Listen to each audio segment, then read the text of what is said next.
কাজ করার সময় 10 তলা ভবনের মাচা ভেঙে পড়ে মারা গেছেন 3 নির্মাণ শ্রমিক। স্থানীয়দের অভিযোগ, নিরাপত্তার পর্যাপ্ত ব্যবস্থা ছিল না বাসাবোর নির্মাণাধীন সেই ভবনটিতে। তবে দুর্ঘটনার পর খোঁজ মেলেনি ভবন মালিকের। বিশেষজ্ঞরা বলছেন, এতে দায় আছে রাজুকেরও। তাদের গাফিলতির কারণেই প্রাণহানি বন্ধ হচ্ছে না।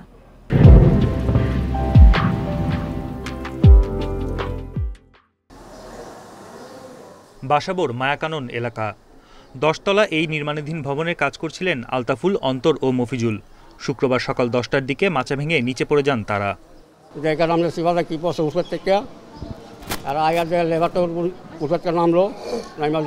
বার করলো, 2-3 লোক বার করলাম। আমি দৌড়ে আইসা দেখি এখানে 9 তলার ছাদের থেকে ভেঙে মাচা ভেঙে পড়ে গেছে।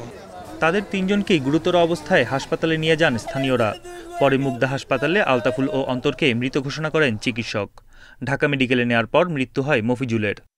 কালকে আমি ফোনে কথা বলছি, কি বাবা খাইছিস নাকি? আমি খাওয়া দাওয়া করছি, আমার কয়ে তুমি খাইছো নি? আমি খাইছি। আমি দেখি না কাজ করিস, আমি সকালবেলা উঠে আনা যে আলতাফের 2টা মেয়ে আছে, একটা মেয়ে একটা ছেলে আছে। কলেজে দিছে, আমরা যেটাই করি আমরা আর কিছু করবো। 12 ফুটেরও কম প্রশস্ত রাস্তায় কিভাবে 10 তলা ভবনের অনুমোদন দেওয়া হলো তা নিয়ে প্রশ্ন ক্ষুব্ধ এলাকাবাসীর। অভিযোগ, সেখানে নিরাপত্তা নিশ্চিতে যথাযথ ব্যবস্থা ছিল না।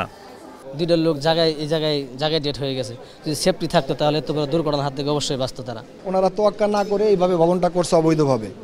এবং দেখেন আজকে যে শ্রমিকগুলো মারা গেল, তাদের কোনো নিরাপত্তা ছিল না। আর পুলিশ বলছে, এ ঘটনার জন্য দায়ী বাড়ির মালিক ও ঠিকাদারের বিরুদ্ধে ব্যবস্থা নেওয়া হবে। আমাদের আইনগত ব্যবস্থা প্রক্রিয়াধীন, আমরা যথাযথ আইনগত ব্যবস্থা গ্রহণ করব।